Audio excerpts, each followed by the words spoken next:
Everyone, it is nice to meet you. I came in at the end of the last presentation, and so if you need to move and shake anything and be able to come back and feel good, please do that. I like to give a really interactive conversation, so if you gotta infuse yourself with some energy, please do that so we can have a little conversation here. My name is Asha Wilkerson, and I am a relatively new resident to Lisbon, Portugal. I moved here about a year ago following the little breadcrumbs of my manifestation. So, this opportunity to talk about manifestation was actually quite timely because sometimes we think that our manifestations aren't working and we really just haven't given them enough time to actually manifest. And then when we talk about these quantum leaps, it seems like things are happening overnight, but it's really just the culmination of all of the things that you have been putting into the universe, all of the intentions that you've been setting, and the energy coming together, meeting with the right opportunity. And then it comes, and things can change overnight, not just because you decided one day, oh, that, although that can happen, but because the timing is right. So if you are in a space where you feel like your manifestations are taking forever, just keep believing and just keep working towards them because I believe that they will come true. So, my talk today is about manifesting from wholeness, desire without self abandonment. And let's see, can I share my screen so that I can? Yes, let me turn it on for you really quick. Okay, thank you. Oh, you're welcome. Okay, wait. Not me share. Um, there we go. All participants. There you go.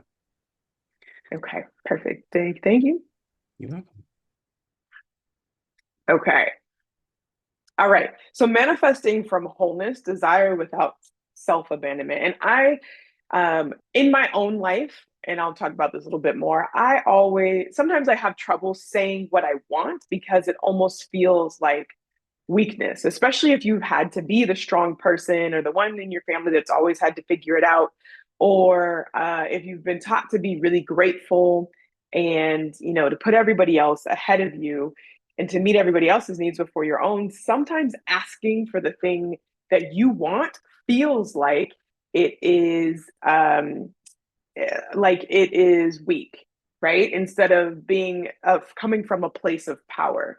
So my intention for you today is to help you understand and reconnect with the parts of yourself that were taught to shrink or sacrifice so you can make them bigger and recognize that living out in your intentions and your desire is not actually a sacrifice, to help you also see that manifestation requires you to stop betraying your needs and to start honoring your wholeness. And lastly, I would like to leave you with some activities to help you own your desires. Now, I know in this, day and age, it can seem kind of counterintuitive that we are supposed to be, altruistic and not want things for ourselves.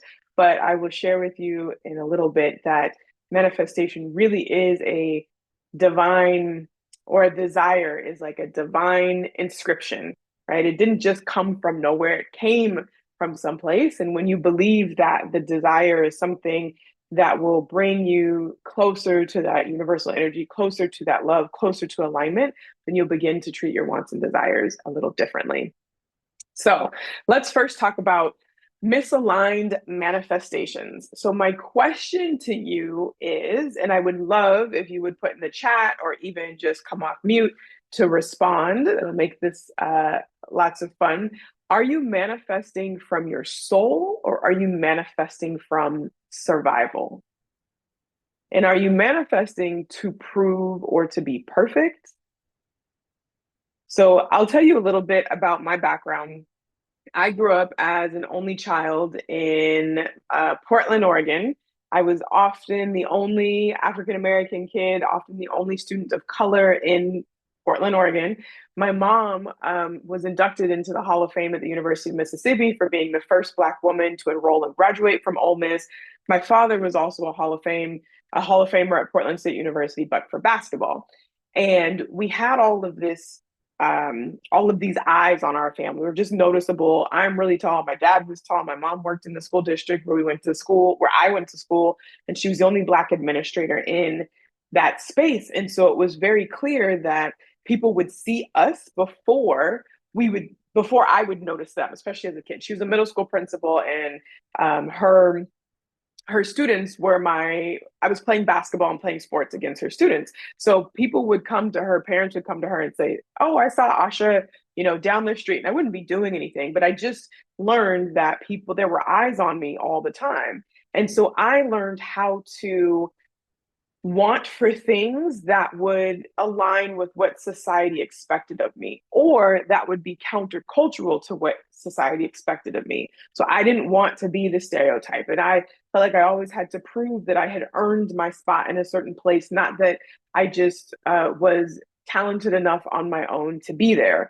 And so when I started, writing the script for my life, it was this subconscious need to prove different things. So I ended up going to law school. After law school, went to business school for some reason, became a college professor, had my own law practice, got tenure, and then ultimately left it once I realized that it wasn't aligned anymore. But oftentimes, the things that we can call into our lives are not actually aligned with what we really want deep down inside, but are aligned with helping us show this image to the world or how we want other people to see us. So, again, the question for reflection is, are you manifesting from your soul or are you manifesting from survival? I went to law school not because at the time I thought it was a great idea and that it was aligned, but it really wasn't about, do I really want to be an attorney and do I want to do this work? I didn't really understand what it was, but it was more about, okay, this should set me up for the next opportunity so that I can get ahead in life. And so that means that when it became misaligned, or when I became aware that it was misaligned, it was really misaligned. So, in that way, there are three common ways that we abandon ourselves in our manifestations that go back to this misalignment. And the first one is manifesting from should instead of from soul. Should is societal pressures, family expectations, chasing external validation, all of those things that we think that we should do. Now, being an attorney and also a professor, my logical brain is very much in charge a lot of times, right? And I will talk myself out of the thing that I want to do because I don't think it's the thing that I should do, because it doesn't logically make sense. I'm much better than I used to be. When I resigned from my tenured teaching position, it didn't make any logical sense. But I knew that there was something else out there for me. And I had been writing in my journal in the mornings what I wanted my days to look like, how I wanted to wake up in the morning in a bright white room. And I never wanted a white room before. I didn't want white sheets, but I kept seeing in this vision white sheets. And I would get up and I'd have these big picture windows and I would make coffee and I would turn and I would look outside and there'd be the ocean there, or some kind of body of water. And, I didn't know where this was going to be, but I kept thinking about this. And then I would also kind of undercut my dreams. Like, well, that doesn't make any logical sense. How am I going to be an attorney on the beach somewhere? How am I going to, live this life that I'm supposed to live and create all these metrics when I'm talking about having a leisurely morning? But I just kind of held it, didn't know how it was going to happen. And when I ended up leaving my teaching position against all logic, the first apartment that I rented in Lisbon when I decided to move had everything in that vision except for the water. And the first day that I woke up in this apartment that I'm in now, actually, I made my coffee, turned and looked out the window. And I thought, oh my goodness, it's here. It's here. It's actually here. But I wouldn't have been able to get here. I wouldn't have recognized the space or been in this space if I had followed the shoulds instead of what my soul was asking for. My soul was asking for more space. My soul was asking for white linens, apparently. My soul was asking for a completely different pace and lifestyle than what I was living before. So the next question I have is, where are you manifesting a version of success that isn't yours? And if you feel comfortable, I would love to see how that's landing for you in the chat. Another example I have is I remember telling my mom when I first started teaching that, I witnessed probably, I don't know, 6 months of the dean and all the work that they had to do. And in every position I've ever had, I've just naturally tried to get to the top and become a leader in that organization because that's just what you're supposed to do. And I remember saying, I don't think I ever want to be a dean. All you do is handle student complaints all day. You deal with schedules of 60 people. You're in meetings all day and you don't even get summers off. And it was such a shock to my mom's system because in my family, you work to get to the top. And I remember thinking, this is a version of success that is not really mine. Success in that moment was actually making it to this teaching position where it aligned with my desires in terms of having time off during the week, in terms of having a flexible schedule. I wasn't in an office from 9 to 5. I could travel during the summer. I got a week off between semesters. So if anyone is willing to share, where are you manifesting a version of success that isn't yours? Maybe you could just type the area. Is it work? Is it family? Is it relationships?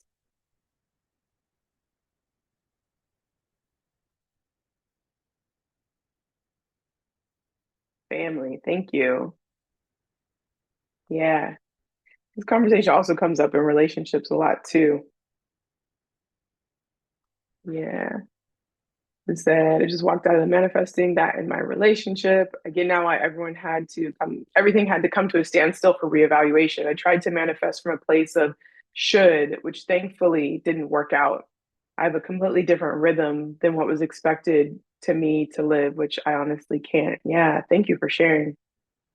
Yeah, relationships, family, society, family, love and money, maybe even health. Now that I think about it, yeah, that's so true. Work and family. Thank you. Yeah.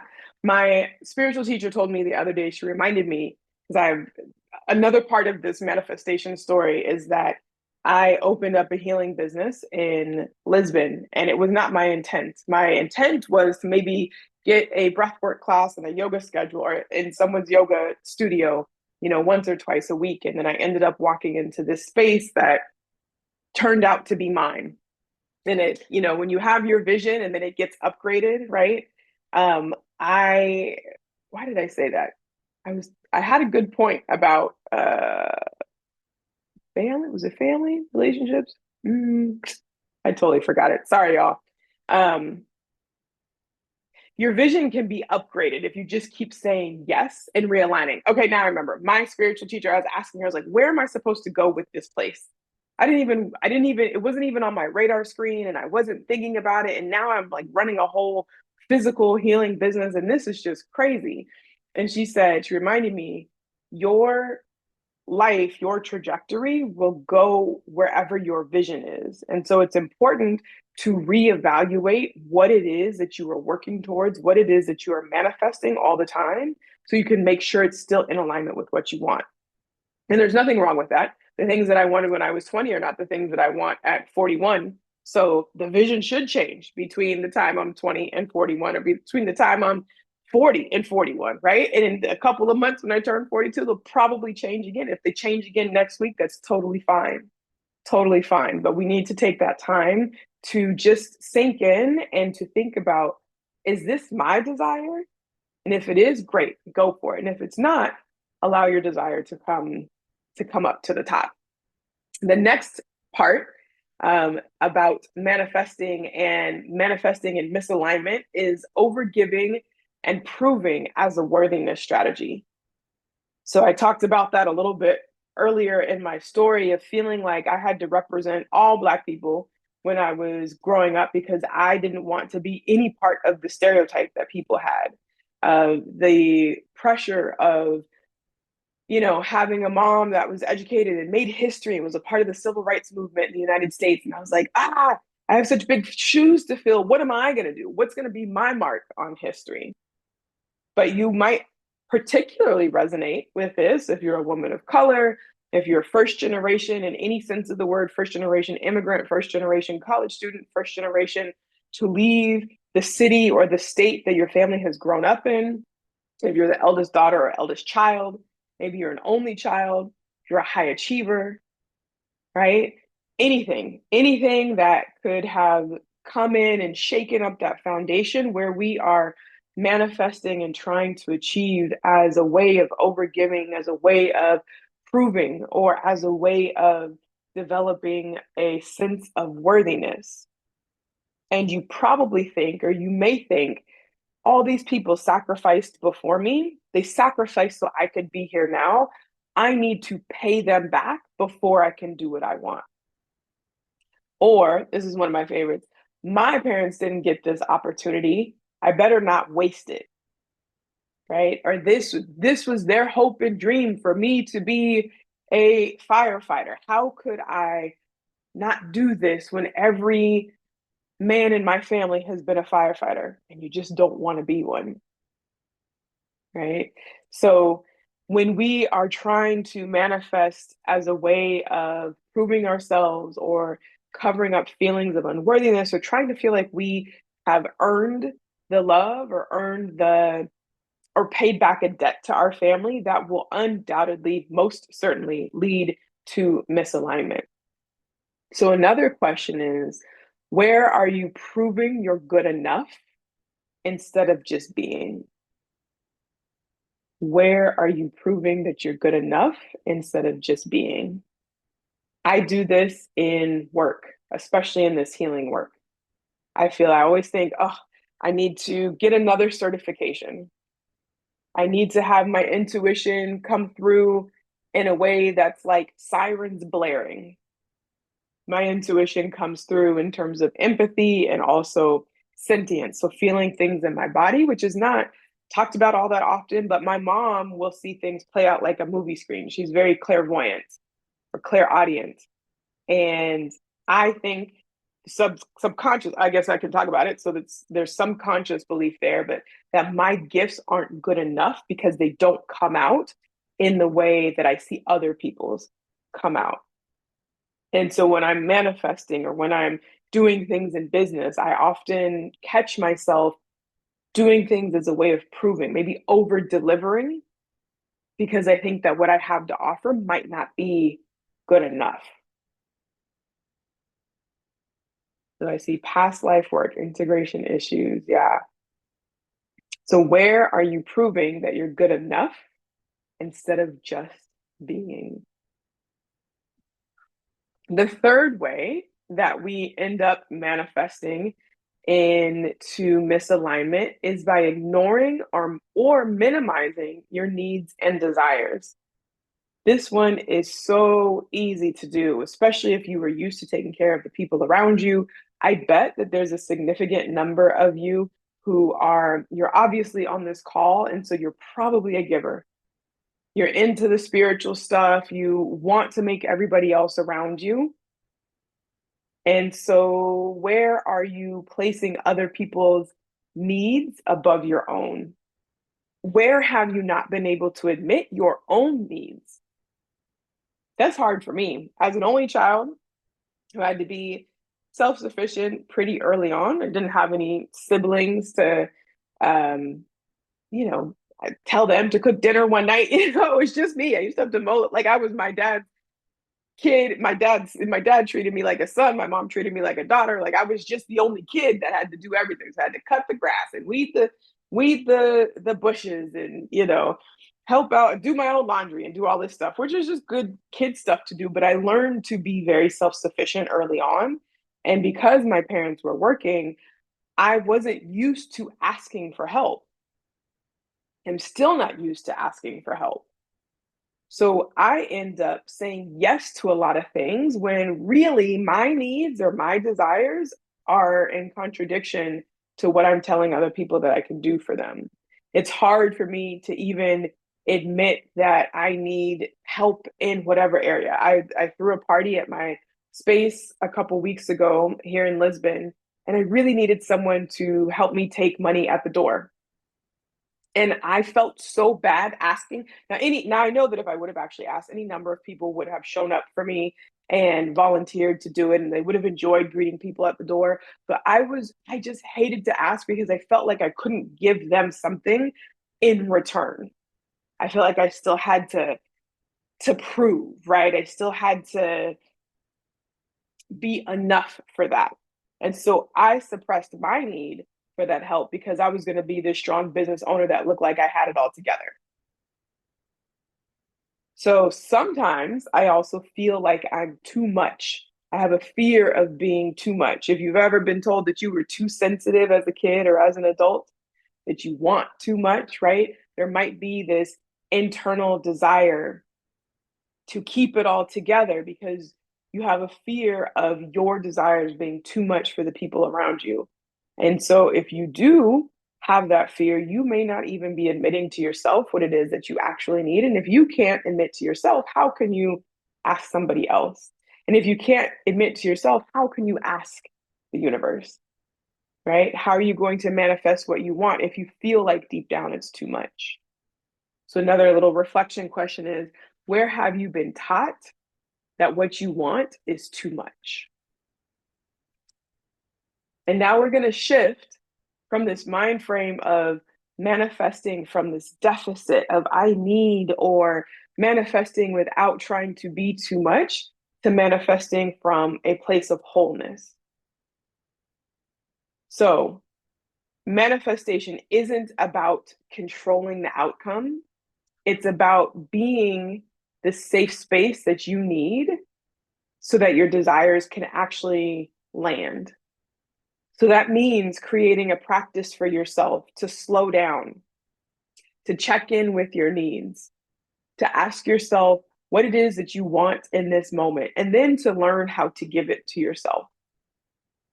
You need to build a relationship of trust so that you can know what is actually in alignment with what you want versus what do you think you should be doing, or what's in alignment with the people around you. And desire is a divine instruction. Your wants, your desires, your needs, they're not random and they're not selfish. And things will change. You will change how you think about what you want to manifest, or how you accept and really own your desires when you remember that they have come from someplace higher. You don't need to earn it, it has already been given to you. And most of the time, believe it or not, your desires are also going to help the people around you. So I desire to have a profitable healing business in Lisbon. That is, of course, going to help me. But if I have a profitable healing business in Lisbon, imagine how many people I will have touched in the process of healing, in the process of growing the business. So my desire, I may think, oh, my desire is selfish in that sense, but it's actually not, because it requires me to be more present and more available for the community. So in that kind of a sense, it's a win-win. Your desire to be healthier, to be more fit, to have more money, to travel more. You receive the benefit, but so does your community. Your family will reap the rewards of you being healthier, right? You will impact people when you travel and also be impacted by people. So it's not actually selfish. Your desires are not actually selfish. So I'm going to do a quick, really short, like 2 minute check in. And I'm going to ask you a couple of questions as you check in before I close this out of here.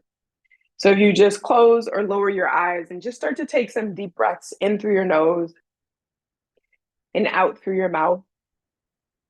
Allow your body to relax and sink a little more heavily into the chair that you're sitting in, or onto the ground if you're sitting on the floor. Recognize that you are supported in this moment. And I want you to look at yourself from up above. Like, let your spirit just rise up above you and look down, maybe at the crown of your head. And you can see yourself where you're sitting, or where you're laying, or where you're standing. And as you look at yourself, I want you to ask, if I trusted that my desires were sacred, what would I do? Or if I trusted that my desires were sacred, I would, and finish the sentence for yourself.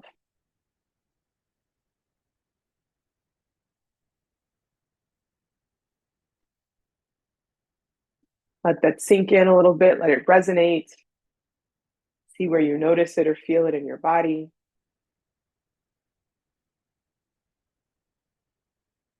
And then my next question is, what is a desire that you've minimized that you're ready to reclaim? It could be something as simple as taking 5 extra minutes for yourself in the morning, or something as grand as traveling 5 times a year, or anything in between. But what's a desire that you've minimized that you're now ready to reclaim?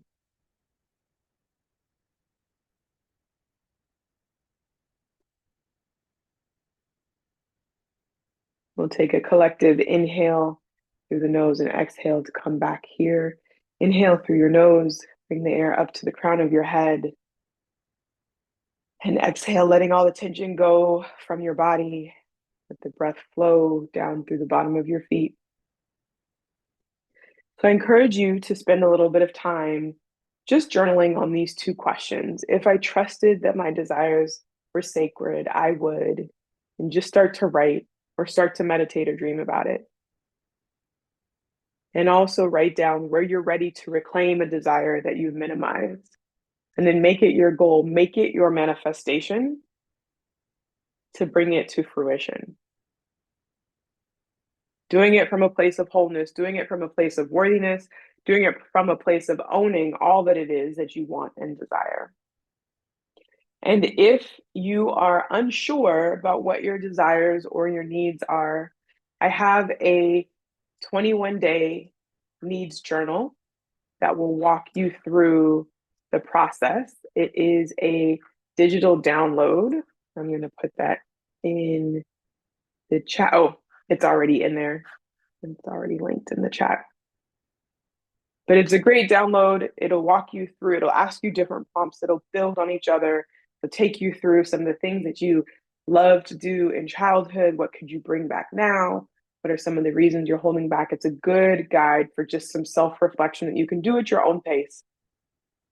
And if you would like to connect, I am on Instagram at Asha Wilkerson ESQ. And in my practice, I offer one-on-one coaching. I do retreats and workshops, breath work, and so much more. And I would love to connect with you outside of this space. And I want to say thank you to the Thrive Healers Network for inviting me in. Thank you to you all for being here. I hope that you enjoyed it and that you're left feeling inspired and ready to manifest from a place of strength and a place from wholeness, so you can get everything that you desire without any doubt that you do indeed deserve it. Thank you very much.